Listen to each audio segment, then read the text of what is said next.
পবিত্র জুমার দিন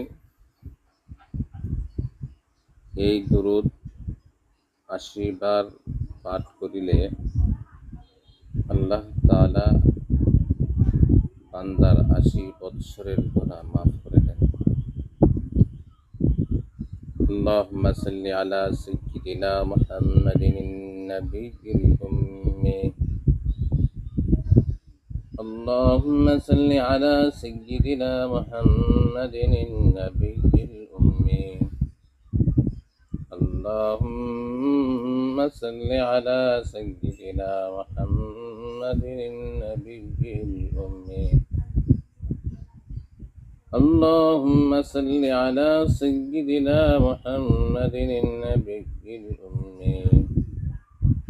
اللهم صل على سيدنا محمد النبي